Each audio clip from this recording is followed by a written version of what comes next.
This is Project Audion, timeless audio dramas for modern times, created the classic way. Hello, I'm Larry Groby with the Generic Radio Workshop.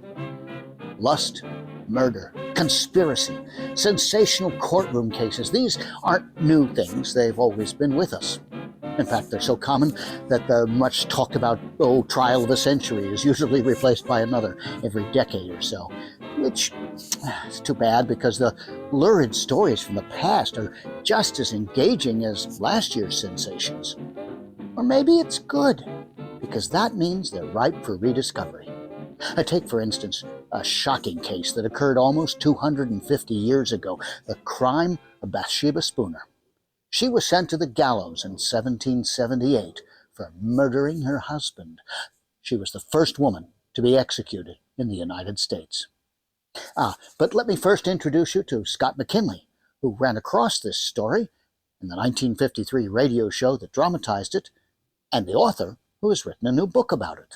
Joining us tonight is Andrew Noone. He's a historian and an author, and he's the author of Bathsheba Spooner, a revolutionary murder conspiracy, regarding the Bathsheba Spooner murder case that we're doing tonight on Project Audion.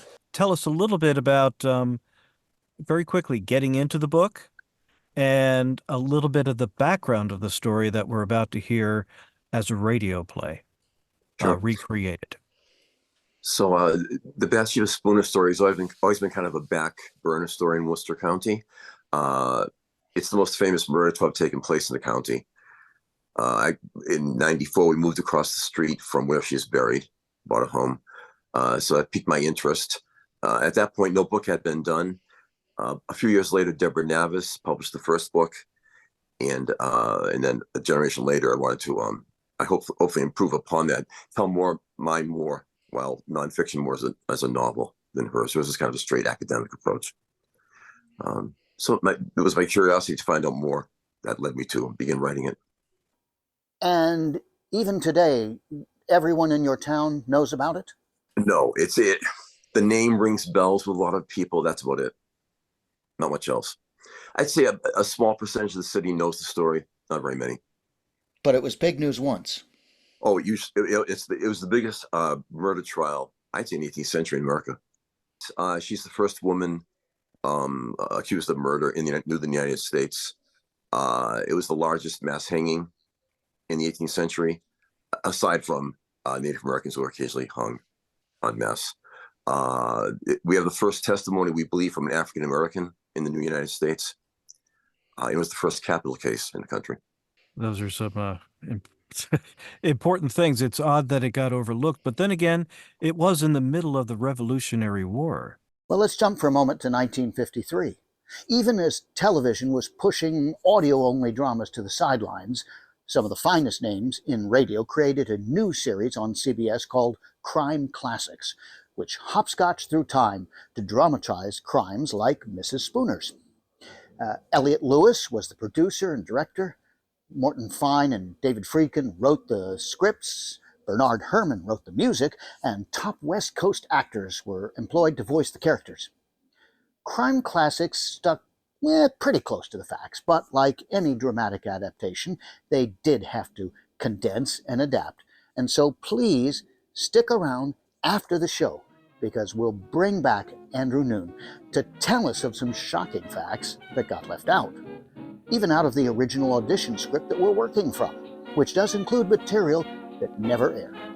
Our Zoom cast stretches from Toronto to LA and is ready to recreate this crime classic episode in real time.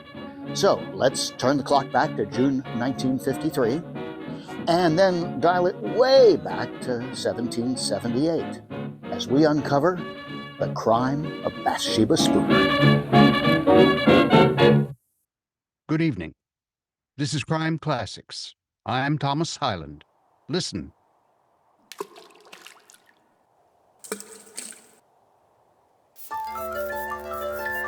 The man in nondescript uniform dropping stones into that well is a mercenary soldier, more recently a deserter.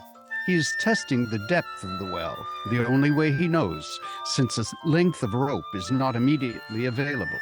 and more complicated machines are as yet undiscovered.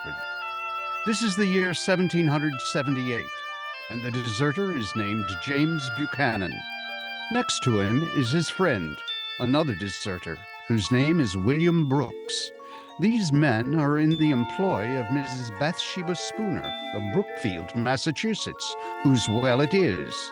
Mrs. Spooner will pay these men immediately after they deposit the body of her murdered husband. Right down there. And tonight, my report to you on the crime of Bathsheba Spooner, the first woman to be tried for murder in the United States. Crime Classics, a new series of true crime stories taken from the records and newspapers of every land from every time. Your host each week, Mr. Thomas Hyland, connoisseur of crime, student of violence, and teller of murders. Now, once again, Thomas Hyland. The place is Brookfield, Massachusetts, the year 1778. Scene, the home of Joshua and Bathsheba Spooner, a large and respectable dwelling 2 stories in height, situated on the north side of the road from Brookfield to Worcester. In the front of it, and nearly opposite on the south side of the road, are stately elms and a well. And in the living room, there's this. What manner of woman are you, Bathsheba?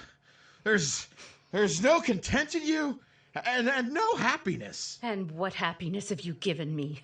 A life that dies quickly, cooking and sewing, and from you, drunken sleep. And you've not answered me. You would like to see me dead, would you not? Listen to me, Joshua. When you returned this morning from Worcester, my heart sank in me. I'd hoped you wouldn't come back. That I would have an accident? That in some way I would be killed? Yes. That you would be free then? Yes. To walk the town, newly widowed, and with a wandering eye. Yes. And you listen, shrew. I am your husband, and I am your lover, and that's the way things are! Old man! Old man!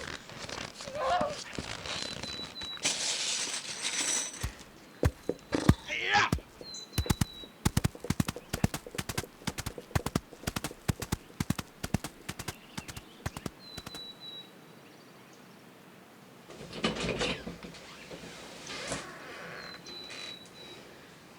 Ezra. Ezra. I've been waiting. Bathsheba. Wait. No more waiting, Bathsheba. The time I was away from you, with your husband in Worcester. The thinking about you. And there will be more waiting. Until it's done. Until you kill him. I tried, but I could not. He asked me a question, my husband did. What manner of woman are you, he asked. And now I wonder, what manner of woman am I to love such as you, a youth, a boy who pretends to manhood, you without the courage. The poison you gave, there was no opportunity, Bathsheba. And a boy who lies. Opportunity. When it becomes nighttime, my husband becomes a drunkard. You know that.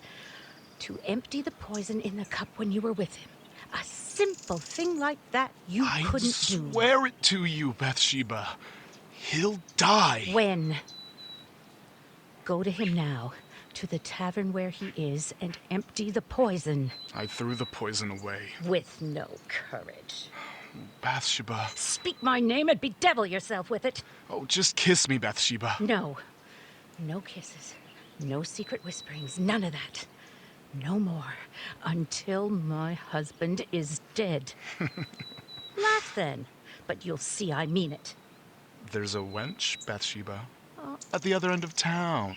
And she watches me when I walk by. Then go to her. All right. Wait. Don't leave me. You almost let me go. Boy. Boy. Youth. Bathsheba. Kill him. Kill my husband. Later. Oh. And that was Bathsheba Spooner. You've come to know her pretty well, and you've seen her hating, and you've seen her loving. There's more you should know. She was the sixth child of an illustrious man, General Ruggles. The general was a man of great wealth and lived in a style of unusual luxury for that day.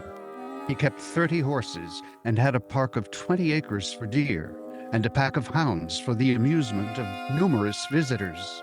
He was a man intensely loyal to the British Crown and never hid his loyalties. And so, at the outbreak of the Revolutionary War, he was forced to give up his estate and to leave the country. His married life was also pretty bad, and he and his wife did not set a good example to his children in their conjugal relations. Bathsheba sprang from that kind of household. Her loyalist background in time of war and the very fact of the name she had, Bathsheba, were sufficient cause for the town in which she lived to view her with alarm. But keep this in mind, Bathsheba Spooner is going to murder her husband. How? Well, let's see how time and motive and circumstance conspire to get a man violently dead. The man, Joshua Spooner. Let's pick him up and see what he's doing. It's the same evening, and since it's after dark, he's drinking. And in Brookfield, there's only one public house in which to drink, Cooley's Tavern. And that's where he is. No, Doctor.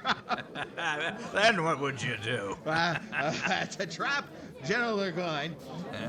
Very simple. Hand me your tankard, Dr. King. And here, this spoon. Okay. The Lion of Marcia Burgoyne.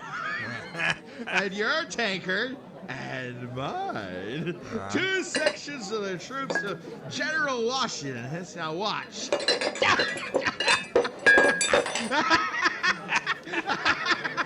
And that's how we take care of General Burgoyne. Yeah. Barkeep, more ale. Joshua Spooner talks of strategies and drinks his ale. But mark this, near the bar, another table. Two men in nondescript uniforms, deserters from the army of General Burgoyne. Their names, James Buchanan and William Brooks. They've made known the fact that they've deserted the enemy. So their drinks are on the house and the appreciative customers. They're having a fine time. Drink your ale, Will. Make me a toast, and I'll drink with you. And a toast you shall get. Oh, a Burgoyne, he's a scurvy. Nice Well, louder. We'll pay for our own ale. Come on. Aye. A toast! A toast. Aye, I'll give you a toast. To that scurvy, plump-bellied Burgoyne. May he rot in the wilderness. That is if he don't drown crossing the St. Lawrence.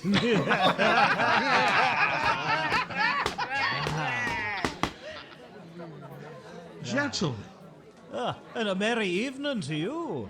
Joshua Spooner is my name, and it would do me proud if you would permit me to... Ale is what we're drinking, sir. Oh. Ale for the Patriots! And patriots we are. Aye, we joined General Washington, sir, and his colonials. You should know that. From here, we go to Worcester, where a column of Washington's arties are... Ale. Yeah. To you, sir, and thanks to you. My pleasure. Say health. Willie lad, your tankard is dry. So is mine. If you will permit me, gentlemen, it would be my pleasure. My pleasure, indeed. It would be Mr. Spooner's pleasure indeed to buy the lads more ale, as was the custom. True, it was 1778, but the etiquette was the same. Nothing too good for our boys. And the deserters in Cooley's bar were off to join our bars. As a matter of fact, it was Mr. Spooner's pleasure to direct James Buchanan and William Brooks to Worcester to become soldiers in Washington's army. It just happens that one of the landmarks that Mr. Spooner gave the lads went something like this. Now mark you, a file of elms and a well. Oh, and across the road from it, my house. When you pass there, you will be leaving Brookfield, and you'll know you're on your way. Will you have another L before you leave? You're a gentleman if I ever met one. Oh, a true one, James, my lad. Oh, a real gent. So they touched tankards, the deserters and Joshua Spooner, and they made tearful farewell, and the deserters left and walked the road toward where the elms were, and a house, and a well. Let's go ahead of them. Let's get back to the lady. Bathsheba is home. Bathsheba is fixing her hair. And the youth, Ezra, he's tying into it night ribbons. A lover's tender gesture. Their talk, however, is shocking. Perhaps you're right. Perhaps the best way is not to poison him. I say shoot him. Perhaps. In such a way as to make it appear it was an accident. Will you shoot him, Ezra? Oh, tightly with the ribbon, dear. Ezra? I have not the courage for it. But you know of guns and shooting. You were in the army for a year. I marched. I shot no one. I marched upon an ambush and was wounded. Myself, I never pulled a trigger. If not you to kill him, Ezra, then someone. Yes. Turn from your mirror. Bathsheba, look at me. Listen. Do you hear? Yes. Drunkards. Someone. Go to the window. Drunkards. 2 of them by the moon. British deserters. I've seen them in town. Call to them. Bathsheba. Call to them. Hello? You there? What do you want? I'll talk to them. A lady wants to talk to you. Oh, a lady? Oh, it's a lady service. Anytime. Let them in, Ezra. The Bathsheba Spooner who greeted the deserters must have been quite a sight. Tall, long hair, and blue ribbons. There must have been a fire in the fireplace, and in all probability she was standing in front of it. Her manner was gracious, and she was smiling. Ezra served the liquor. All in all, it was the nicest thing that could possibly have happened to 2 fellows who had deserted General Burgoyne. And now, gentlemen, a question. Oh, we bow. Bow, James, my lad. Say on, my lady. How would you gentlemen like £500 to see you on your long journey? Oh, it was warm the cockles. £500, wouldn't it, Will? You would. Does that answer you, my lady? And what would you do for it? There is nothing that Will and I have not done. And for less handsome payment from less handsome women. Oh, far less. Kill my husband. Well, this lad, the one you call Ezra. Come here, lad. Skinny ones don't take long at twisting. Not him. Not Ezra. Not him, James. Oh, then who? My husband will return from his drinking. Will you wait for him? Kill him. When he returns, meet him outside the door and greet him, will you? Oh, not only for the money, dear lady, but for the pleasure of your presence to 2 tired soldiers. Right, James? Oh, it's the truth.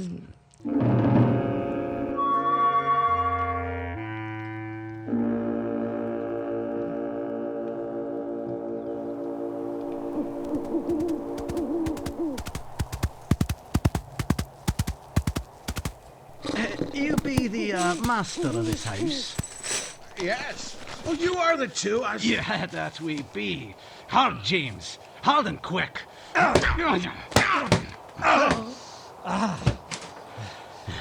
This one was a struggler, eh, Will? Aye. Get the woman. And the one she calls Ezra. Aye. Mrs. Spooner, come see. It's done. A tidy job, if I say so myself, Mrs. Spooner. And now he's dead. What will you do with him? There's a well across the road. Aye. Give us a hand, James. And you, Ezra. There. I'll walk with you.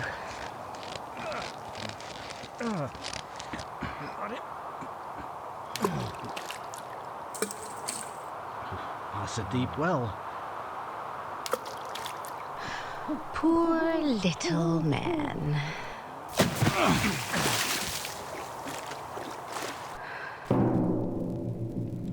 And that's how Joshua Spooner died. And that's how Bathsheba Spooner killed him.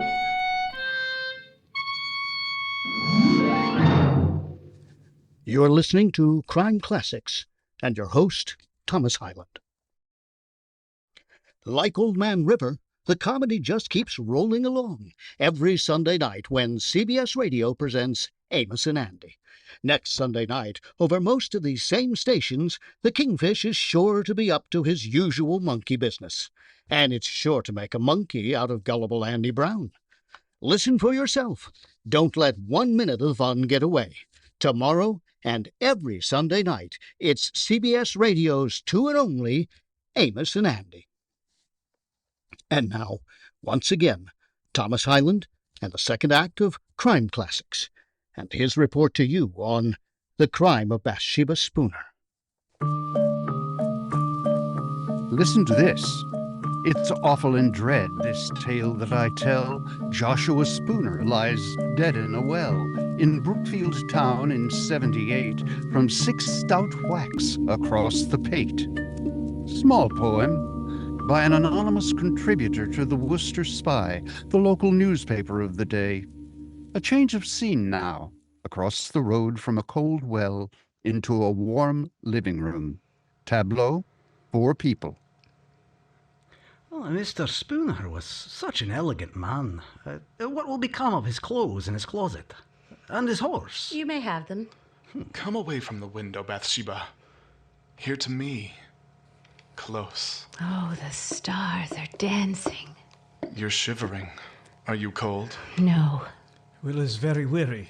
Widow Spooner will not go on to Worcester tonight. Then wait till morning. You can make a place for yourselves in the barn. But the money we'll be having now, and the clothes, and the horse. All of it. Ezra. Yes? In the morning, you will go to Cooley's Tavern. Inquire of Joshua. Tell them he has not been home. Tell them I am frantic for his welfare. Yes. Good night, gentlemen. A very good night.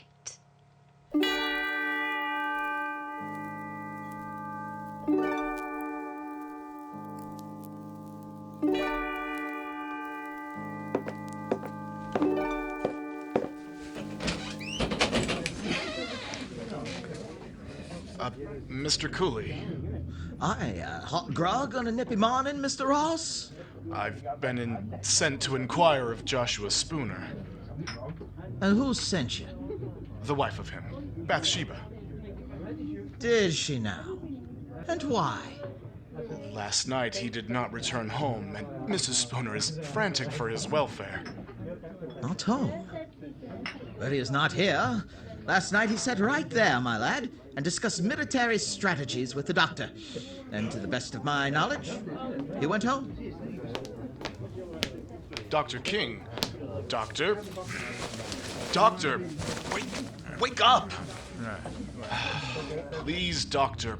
Wake up. It's important. What? What is it? What? Where is Joshua Spooner? Where is he? Mr. Cooley says he sat with you last night. Ah, as indeed he did. then left me. He's not home. What? Mrs. Spooner sent me to fetch him. She's troubled he has not returned. But where else could he have gone if not to his wife? We must find him, Doctor. Yes, by all means.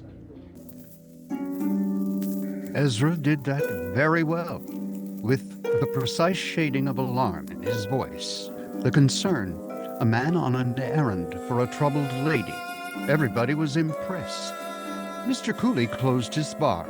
Dr. King appealed to the neighborliness of the other customers, and everybody went looking for Joshua Spooner. Immediately they called on Mrs. Spooner, whom they found in the greatest apparent distress. Upon an examination of the premises in the neighborhood of the doorstep, they observed the tracks of several persons on snow. And on further search, they found Mr. Spooner. You know where. In the well. So far, only horror, no suspicions. But now, let's pick up Willie and James. They haven't left Brookfield. Stupid of them, isn't it? But then, you've got to examine it from their point of view. Why become soldiers in Washington's army, especially in the winter, and suffer the privations of the military, when they could be warm and rich as a civilian? So imagine it. Two tatterdemalion deserters, suddenly elegant, in Mr. Spooner's clothes, which were somewhat tight-fitting. But elegance and tight-fitting are somehow akin. Now there lived in Brookfield a certain wench whose name is lost in history. This much is known about her. She had an eye for tight elegance. Much is known about her, too. That she went riding with Willie and James on their newly acquired horse.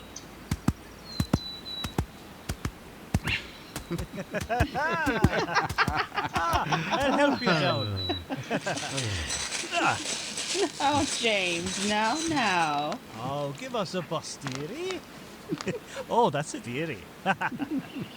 Will, Aye? how is it we are riding Mr. Spooner's horse? Oh, why, dearie, we don't know Mr. Spooner. Aren't these Mr. Spooner's silver buckles? No. Aren't you wearing his clothes? These are our clothes, dearie. Come, let us ride some more. It brings the pink to your pretty cheeks. Huh? But the cat was out of the bag. The girl told her mother, and her mother her father, and it so happened that her father was at that moment on his way to look for the murderers of Joshua Spooner. So the father told some neighbors, who located Willie and James and brought them all together. The two deserters, Ezra and Bathsheba, and this is what happened.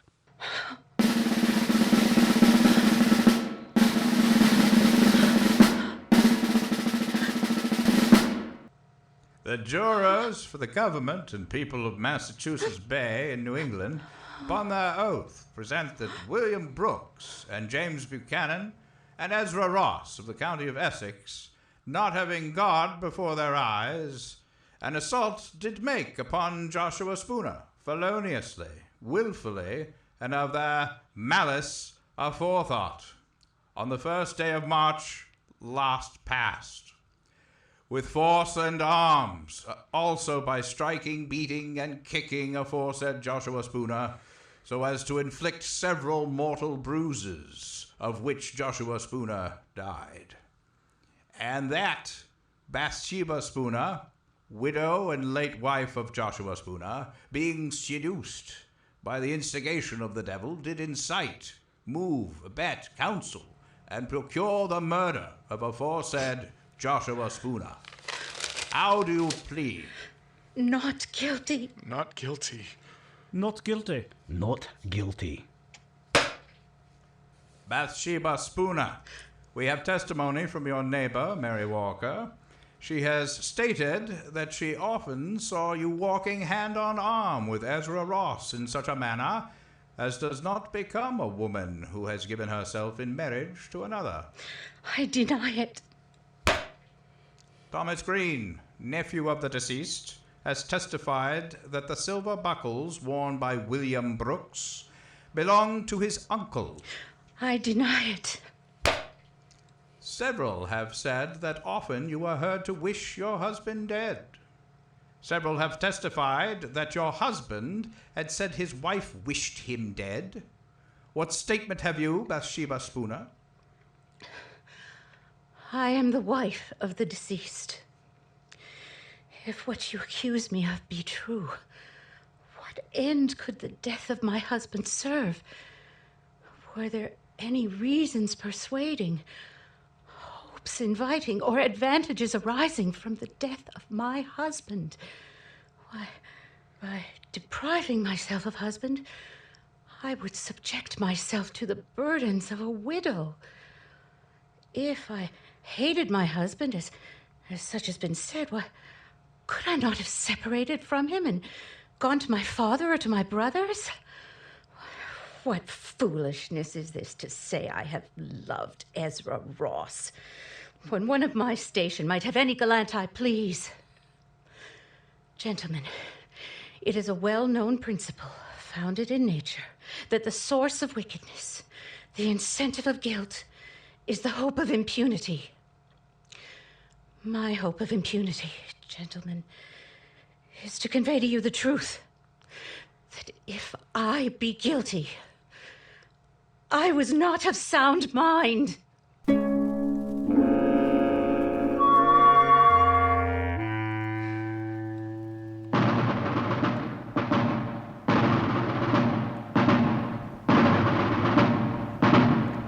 To the Sheriff of our County of Essex, greetings.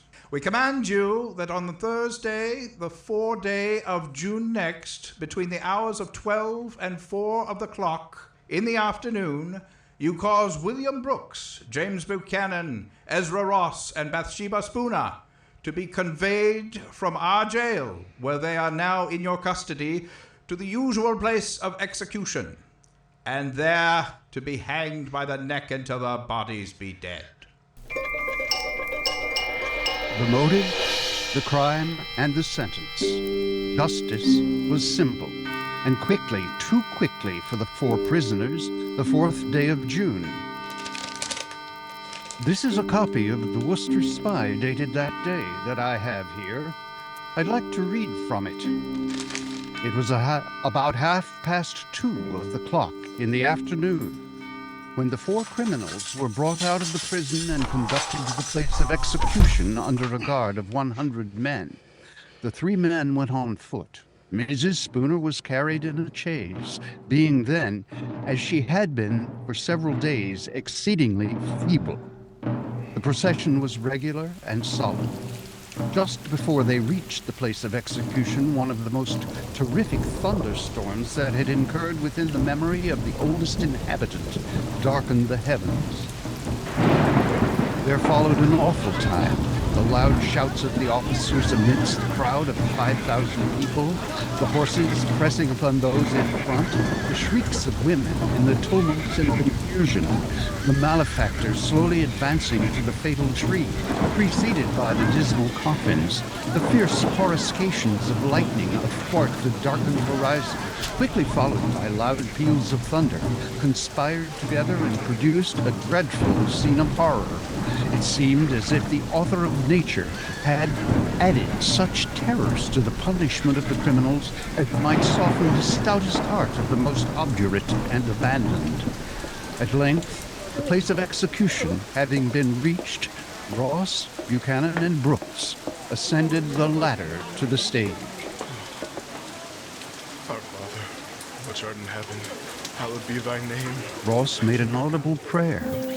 The other 2 were engaged in silent devotions until they faced the noose.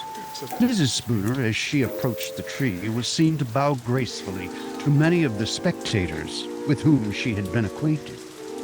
Then she crept up the ladder on her hands and knees.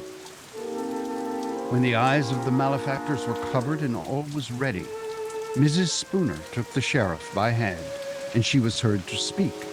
And for the first time, Bathsheba Spooner accepted the verdict of justice.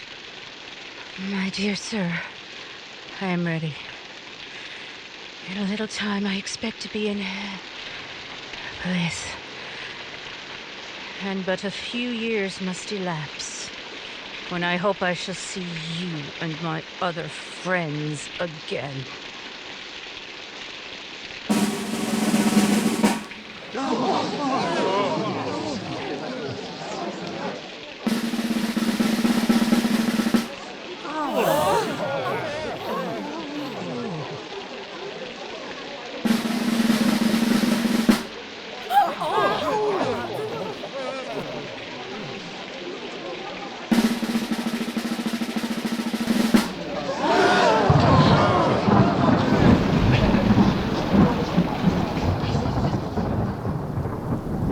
And that's the way the newspaper recorded it. This has been my report of the crime of Bathsheba Spooner, the first woman tried and executed for murder in the United States.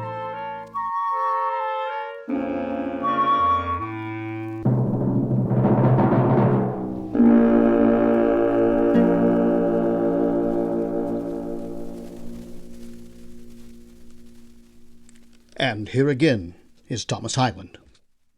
Next week, we'll be with you at this same time, although the geography and year will change. The year, 1879.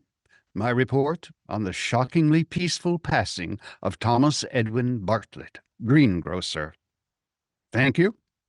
Good night.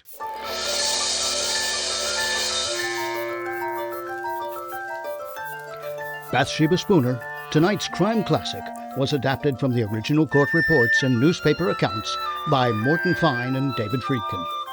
The music was composed and conducted by Bernard Herrmann, and the program was produced and directed by Elliot Lewis. Thomas Hyland was portrayed on radio by Lou Merrill. Bathsheba Spooner was played by Mary Jane Croft. The cast included Herb Butterfield, Sam Edwards, William Johnstone, Georgia Ellis, Tudor Owen, and Van Lyon. This is Bob Lamont speaking. This is CBS, the Columbia Broadcasting System.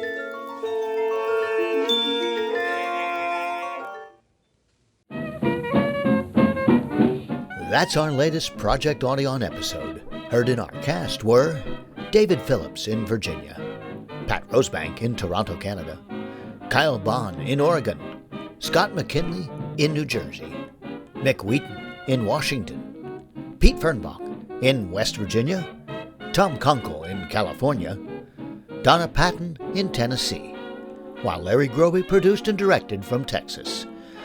We hope you enjoy these classic audio drama recreations, and we hope you'll favorite our podcast streams, our YouTube channel, and our website. Tell a friend, drop us a line, tell us how we're doing and what you might like to hear in a future episode.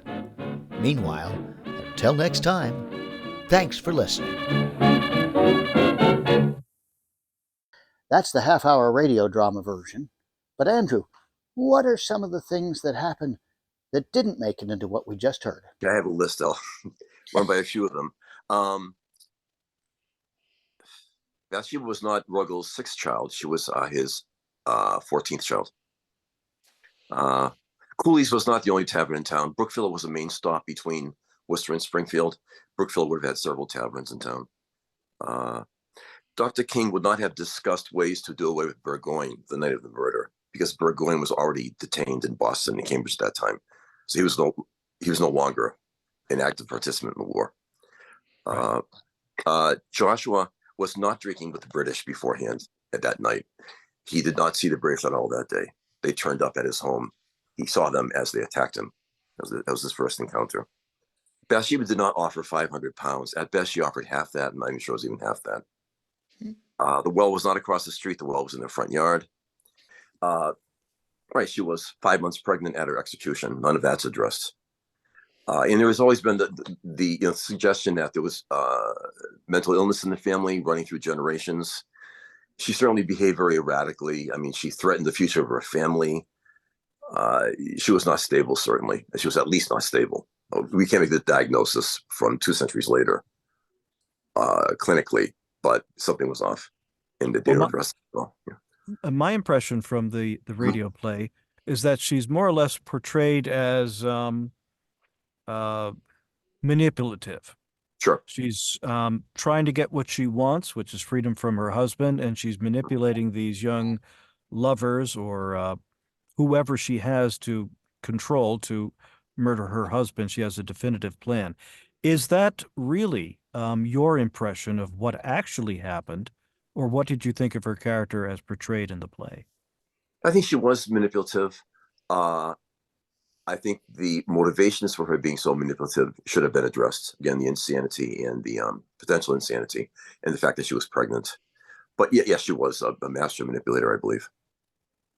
And if someone wants to learn the rest of the story, where can they get the book? About 50 different sites online. Most of my sales have been through Amazon. And I'm Okay. doing the audiobook version of it, and that Yes. should be ready in just a couple of weeks, actually. Looking forward to it. Thanks for being with us, Andrew Noone, and thanks to you for listening.